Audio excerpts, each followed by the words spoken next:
And we're filming. Mark back again with Vapes for Dummies, and we're here to walk you through regulated mods, mech mods, and this one, semi-regulated mod. So, starting from your right, my left, we're going to go with the Coop. This is a regulated mod. It has a screen, you can read your wattage, all that fun stuff. We have an RX200 here, which has a sideways screen. We have the Noisy Cricket 2, which is semi-regulated. And then we have what I vape on most, my Aria Oros Mech mod. Okay, so here we have the Coop with a TFV8 tank on the top of it. It has a nice screen that displays your wattage right in the middle. It has resistance, voltage. This one has a puff counter. It has a clock. It has battery life. All these are variable on this device. Well, not the puff counter, that just goes up. But you also have temp control modes. You can change how the device ramps up with wattage. You have preheat settings and all that in this device. And it's a pretty capable device.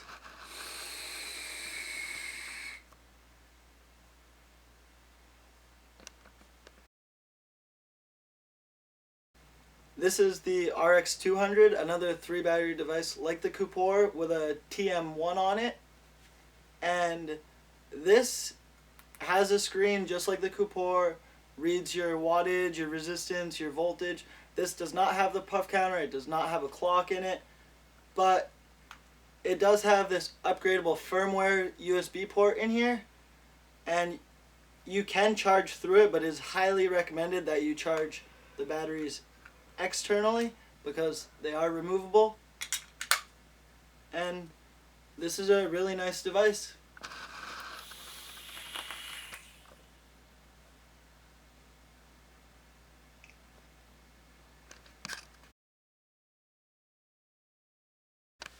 So here we have the Noisy Cricket 2 with a clip that extends the 510 and a Cleto 120.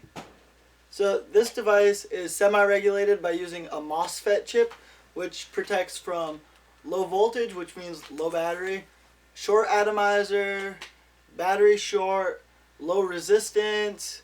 So it does have built-in safeties, but it is still technically a mech mod because you have this chip on the bottom that you can use to flip between series, which is double voltage, and parallel, which is single voltage of your 2 batteries, but double the amperage. And both those numbers depend on the batteries that you have in your device. This device also has, in series, it has direct voltage and constant voltage. Direct voltage will be 8.4 volts if you have 4.2 volt batteries, or as much as the battery can put out at that moment, just like a mech mod. But in constant voltage, it has this little potentiometer on here that's a little wheel, and you spin that to vary your voltage between 3 volts and 7 volts. And we'll go over this device in depth in a later video.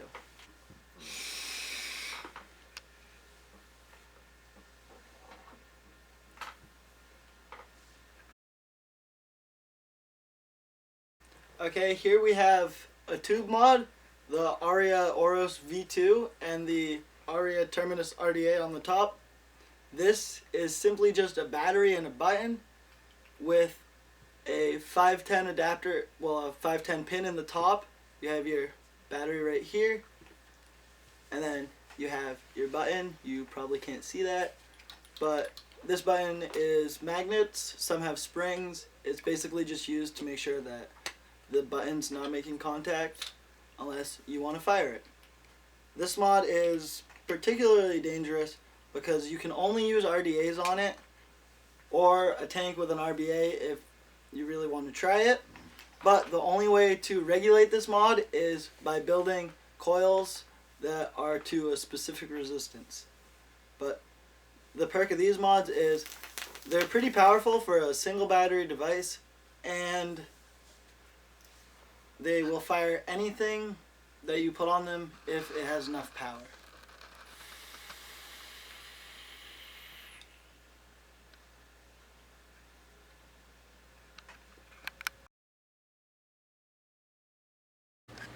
So this particular Mech mod right here, the battery or the button is actually built into the device to help lower voltage drop. But this one, to take the battery out, you just unscrew the top cap. That's pretty much the only movable piece without tools. And then you take the battery out. As you can see, there's no extra screen or anything on this.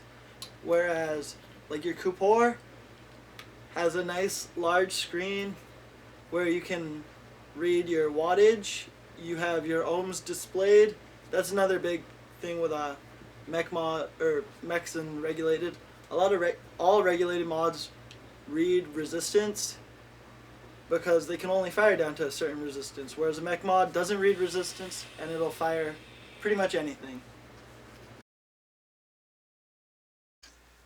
Okay, so thanks for watching, and we will go over the Cricket and all these other mods in depth in later videos. Please like, comment, and subscribe. Go to our Instagram channel, Vapes for Dummies. We have a Facebook page if you want to look for it. Just follow us and we'll have more content for you to watch. Thank you.